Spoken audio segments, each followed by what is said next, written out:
நான் உங்கள் SP chicken ஃபார்ம்லேருந்து காய்க்கிறேன். இன்றைக்கி என்ன பார்க்க போகிறோம்னா, பாய்லர் 40 நாளில் வளர்த்து எப்படி கறிக்கு எடுக்க போகிறோம். அதுதான் வீடியோ. எப்படின்னா டே 1 டே 2ன்னு எல்லா வீடியோவும் போடுறேன். நீங்கள் பாருங்கள். உங்களுக்கு இந்த வீடியோ யூஸ் ஆகுனா சேவ் பண்ணி வச்சுக்கோங்க. இது என் யூடியூப் சேனல். மறக்காமல் சப்ஸ்கிரைப் பண்ணுங்கள்.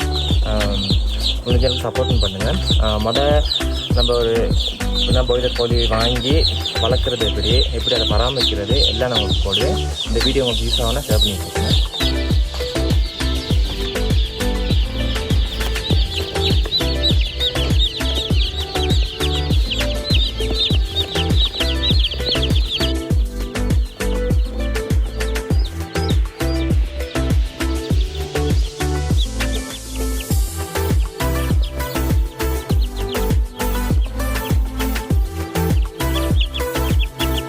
இப்போ நம்ம 100 கோழி குஞ்சு போட்டுருக்கோம்.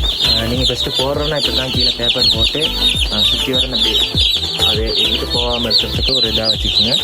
ஒரு 100 கோழி குஞ்சுக்கு சாதாரணமாக நீங்கள் ஒரு 2 லைட் போடுங்க. சரியா, 2 லைட் போட்டால் சாதாரண சூடாக இருக்கும். அடுத்து கோழி குஞ்சு கொண்டு போட்ட டைம்லேயே என்ன செய்யணும்னா நீங்கள் தண்ணி வைக்கணும்னா இதுதான் மருந்து விட்டா காட்டன் இருக்கு. இது வந்து டெஸ்ட்டு கொடுக்குறது. அதனால் இது கலக்கிறதுக்கு தண்ணி சாதாரணமாக நீங்கள் இது கலக்கிறதுனா சும்மா ஒரு 1 லிட்டர் தண்ணிக்கு எடுக்கலாம். சரி, இது இவ்வளோத்தையும் ஒரு 1 லிட்டர் தண்ணிக்கு போட்டு வச்சிங்கன்னா சரி.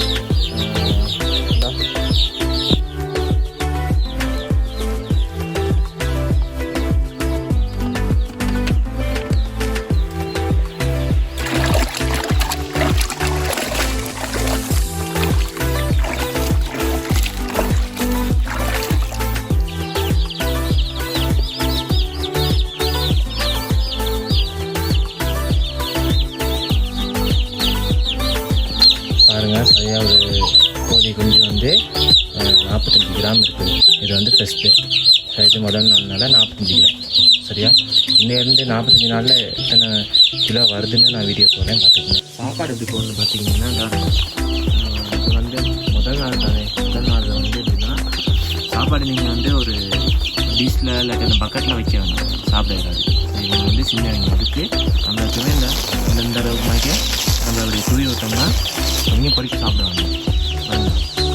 சாப்பாடு முடிஞ்ச அளவுக்கு நீங்கள் எடுத்து இந்த அளவுக்கு மாதிரி தூவி விடுங்க. இப்போ அவங்க இழந்து சாப்பிடுவாங்க. இப்போ இன்னும் ஒரு சுறுசுறுப்பாக இருப்பாங்க.